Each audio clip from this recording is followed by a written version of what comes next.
সকাল আমার প্রিয় পরিবার। আশা করছি তোমরা সকলে অনেক অনেক ভালো আছো।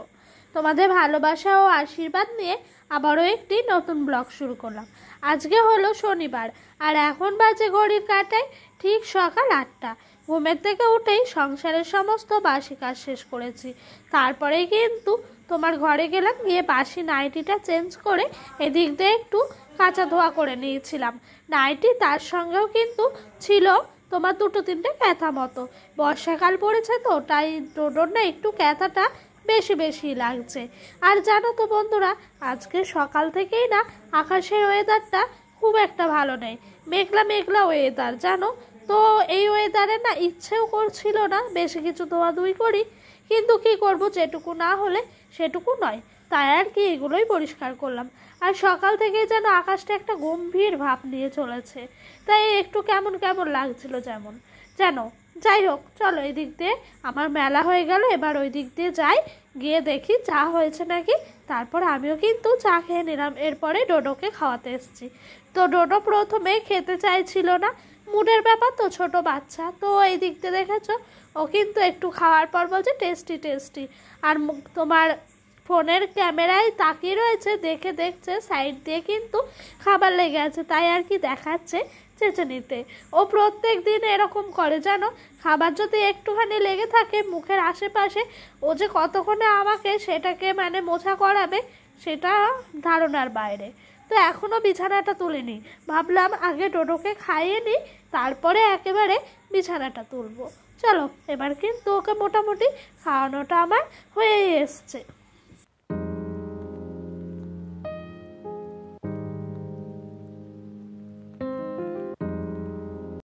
আর এখন এত পরিমাণে দুষ্ট হয়েছে, সকাল হলেই যে ও কোথায় চলে যায় ওর পাত্তাই পায় না। আমাদের সামনের বাড়িতে প্রতিবেশীর বাড়ি চলে যায়, গিয়ে ওদের বাড়িতে খেলা করে। 2টো বাচ্চা আছে, ওদের সাথে ঘরের ভেতরে সারাক্ষণ থাকে। আমি যদি আনতে যাই একেবারে ঘরের ভিতরে ঢুকে যায় জানো। কেন বলো তো, সকাল হলে যে পড়তে বসে সেই কারণে। তো ওই যে এবার খাওয়ানো হয়ে গেল, আর আমি বিছানাটাও পরিষ্কার করে নিই। যেহেতু আকাশের ওয়েদারটা ভালো না, তাই জানো তো মনটা একটু কেমন লাগছে। কিন্তু মনটা কেমন করলে তো আর হবে না, সমস্ত কিছুই কিন্তু কাজকর্ম করতেই হবে। বিছানার চাদরটা ভালো করে পরিষ্কার করে নিই, তারপরে কিন্তু বাদবাকি কাজকর্মে হাত দেব। আর জানো তো বন্ধুরা, যদি বিছানাটা পরিষ্কার থাকে না, দেখবে ঘরের সৌন্দর্যটাও অনেকটাই সুন্দর লাগে। আমি দেখেছি ভাঙাচোরা টিনের বাড়ি, কেন আমাদের ওই ঘরটাই আছে ভাঙা মাটির ঘর, কিন্তু যখন পরিপাটি করে বিছানাটা করা থাকে না, ঘরটা যেন একটা আলাদাই সুন্দর লাগে। তাই আমার মনে হয় যে ঘরের সৌন্দর্য বাড়ায় এই বিছানা, তাই যেন বিছানাটাকে সবসময় পরিপাটি করে রাখি। অবশ্য আমার সামর্থ্য অনুযায়ী আমি প্রত্যেক দিন সপ্তাহে সপ্তাহে বেডশিট চেঞ্জ করি না, কিন্তু কি বলতো, তবুও বিছানার চাদরটাকে একটু পরিপাটি করে রাখারই চেষ্টা করি। আর এই দিক দিয়ে ডোডোর পাপা বেশ কিছুটা মতো পেঁপে নিয়ে এসেছিলো, তাই জানো তো পেঁপেটা আজকে ভাবলাম কি করব বুঝে পাচ্ছিলাম না। প্রত্যেক দিন পেঁপে আলু তরকারি খেতে যেন ভালোই লাগে না, এক স্বাদ কেমন একটা লাগে। তাই আজ বুদ্ধি করে ভাবলাম পেঁপেটাকে চলো একটু ছেঁচকি করা যাক। আর জানো তো বন্ধুরা, সংসারে যদি অশান্তি না থাকে, একটু যদি তোমার সুখ শান্তি থাকে না, তাহলে কিন্তু আলু সেদ্ধ ভাত খেয়েও কিন্তু দিন চলে যায়। আর আমাদের সংসারে না সবসময় প্রত্যেকটা সংসারই একভাবে যায় না। অবশ্যই সংসারে থাকতে গেলে যেরকম হাতা খুন্তি ঠোকাঠুকি লাগে, তেমনি প্রত্যেকটা সংসারেও কিন্তু সমানভাবে অশান্তিও হয়। হয়তো কারোরটা বের হয়, আবার কারোরটা বের হয় না। তো আমাদেরও সেরকমই হয় জানো বাড়িতে, কিন্তু কি বলতো, আমরা নিজেদের মধ্যেই রাখি এবং কিছুদিন পর মিটিয়ে নিই। তো সেই রকমই জানো তো, আজকে না একটু হলেও কিছু একটা হয়েছে। তো যাই হোক, সে এরকম কথা আর বললাম না। তো এই দিক দিয়ে জানো তো সেরকম কিছু সবজিও ছিল না, তাই ডোডোর পাপাকে বললাম কি করব রান্না, বুঝে পাচ্ছিলাম না। তাই ও সবার পরামর্শ নিয়েই বলল যে ঘরে যেহেতু তোমার পেঁপে আছে, পেঁপেটা একটু ভাজা করো, কুমড়ো ভাজা করো, আর পটল আলু তরকারি করো। তাই জানো তো আমার মনে হয় যে সব থেকে শান্তিটাই মনের শান্তি বেস্ট। মনে যদি শান্তি থাকে, আলু সিদ্ধ ভাত খেয়েও দিন যাওয়া যায়। তো এই দেখো, ওই দিক দিয়ে কাটাকুটির পর্ব শেষ করলাম, আর এই দিক দিয়ে তোমার হাঁড়ি কড়াই পাতিল সব কিছু মাজতে এসেছি। আর বৃষ্টি পড়ছে জানো, টিপ টিপ টিপ টিপ করে। এর আগে কিন্তু একচোট হয়ে গেল, তো এখন আবার টিপ টিপ টিপ টিপ করে পড়ছে দেখে আমি কি করব, বসে থাকবো? মাথায় ক্যারি প্যাকেট পরে সংসারের সমস্ত কাজে চলে আসলাম। আর জানো তো, প্রতিনিয়ত সংসারটাকে একটু নিজের মতো করে রাখার চেষ্টা করি। যেহেতু সংসারে আছি 4 বছর, সেহেতু সংসারের মায়া জালে যেন পরিপাটিভাবেই আমাকে আষ্টে পিষ্টে বেঁধে ফেলেছে। তাই যত কষ্টই হোক না কেন, আমি জানো তো সংসারের কাজগুলো কিন্তু একটু সময়ের মধ্যে সুন্দর করে গুছিয়ে করি। এই যে ক্যারি প্যাকেট পরার পেছনেও অনেক গল্প আছে জানো। কারণ কি বলো তো, বিয়ের পর না আমাকে বলতো বাসন মাজতে, তো আমি দেখতাম টিপ টিপ করে বৃষ্টি পড়ছে, আর আমি একটা কথাই বলতাম যে এই বৃষ্টির মধ্যে বাসন মাজলে তো আমার শরীর খারাপ হবে। তখন না ডোডোর পাপা একদিন আমাকে বলছে, কেন মাথায় ক্যারি প্যাকেট বেঁধেও তো বাসনগুলো মাজতে পারো। আমি বলছি, কী বলছো? ক্যারি প্যাকেট বেঁধে মাথায় বাসন মাজবো? আমার মা আমাকে দেখতেই কেমন লাগবে, সবাই দেখে হাসাহাসি করবে, করবো না, এরকম করে মুখ ফিরিয়ে নিয়েছিলাম। কিন্তু দেখো সেই জিনিস আজকে ও আমাকে বুদ্ধি দেয় না, আমি নিজে থেকে বুদ্ধি বের করে কোন ক্যারি প্যাকেটটা মাথায় বাঁধবো সেটা করে কিন্তু চলে আসি। আর এদিক দিয়ে জোর বৃষ্টি এসছে, আর ডোডোর পাপা আমাকে ভীষণ বকা দিয়েছে, বলছে যে মাথায় ক্যারি প্যাকেট বাঁধা আছে তো কি হয়েছে, তোমার সারা শরীর তো ভিজে যাবে। তাই আর কি ও ছুটে এলো, এসে আমাকে এই ছাতাটা ধরিয়ে দিয়ে বললো এবার কাজ করো গা। কিন্তু এই ছাতা নিয়ে কাজ হয় গো, কি করবো, ওর কথা রাখতে হবে, না রাখলে রাগারাগি করবে। তাই ছাতাটা নিলাম এক হাতে, আর এক হাতে করে বাসনগুলো নিলাম। আর ওই দিক দিয়ে বললাম একটু ক্যামেরাটা ধরে দাও না, তাই ও একটু ধরে দিচ্ছিল জানো। তো চলো এবার ঘরের মধ্যে বাসনগুলো রাখি, হাঁড়িটা পরে মেজেছি জানো তো। আর এই যে এদিক দিয়ে যে কটা বাসন মাজা হয়েছে সে কটা বাসন নিয়ে রান্নার কাজে লেগে পড়েছি।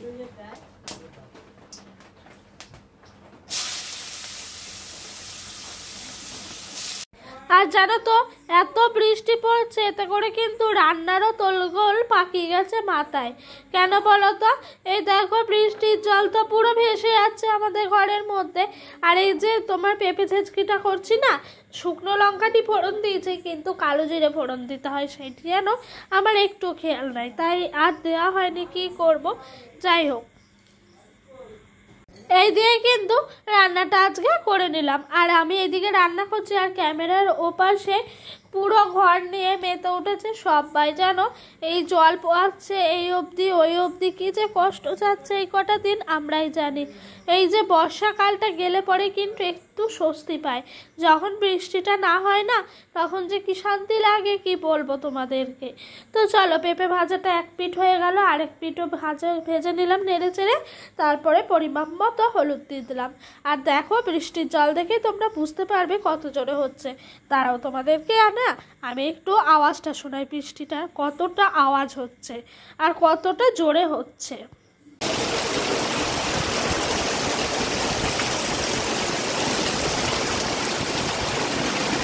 শুনলে কত জোরে হচ্ছে বৃষ্টি, কি করব বুঝে উঠতে পারছি না। সবাই মেতে উঠেছি, আমি একদিকে গ্যাস একদম কমিয়ে দিয়ে এদিক দিয়ে সবার মানে ডোডোর পাপা ও দাদুর সাথে কাজে লেগে গেছি। এই বাটি থেকে জল ফেলছি, ওই বাটি জলে ভরছে, আবার ওই বাটি থেকে জল ফেলছি, এই হচ্ছে।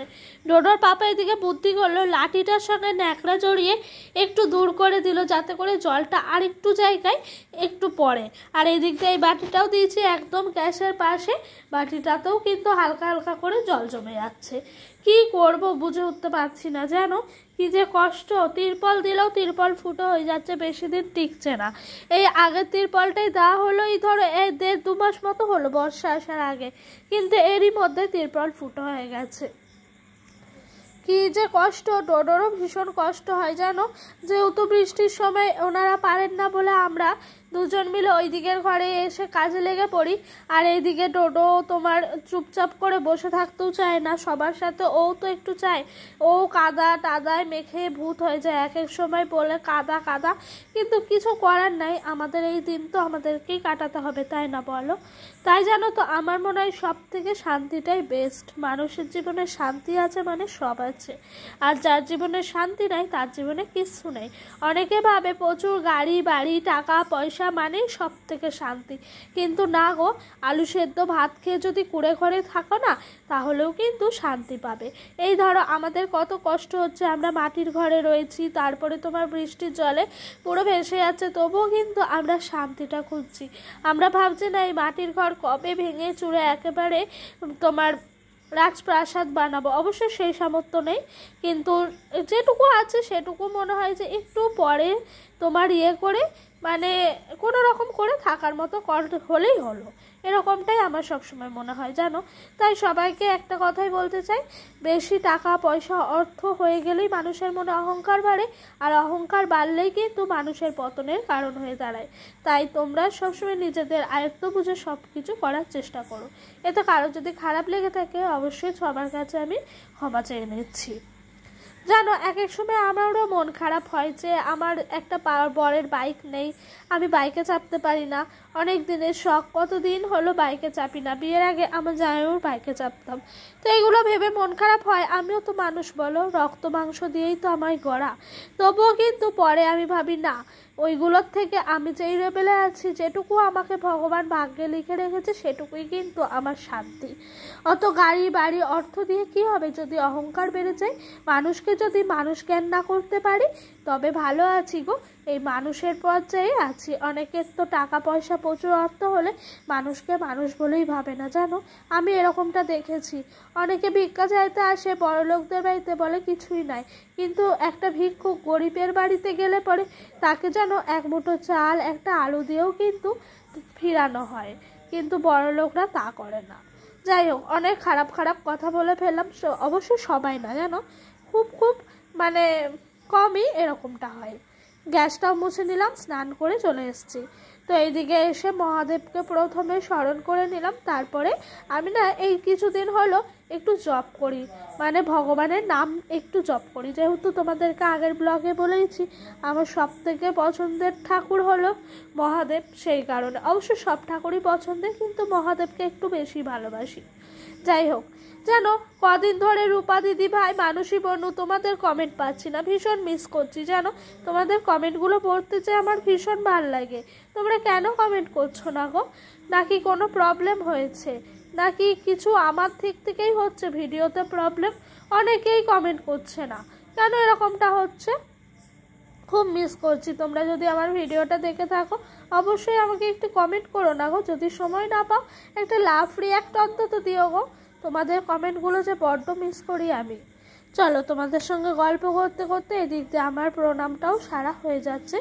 জপ বলতে কি বলো তো, ওই যে বললাম না মহাদেবের নাম, ওই বলি ওম নমঃ শিবায় 108 বার, এটা বলি।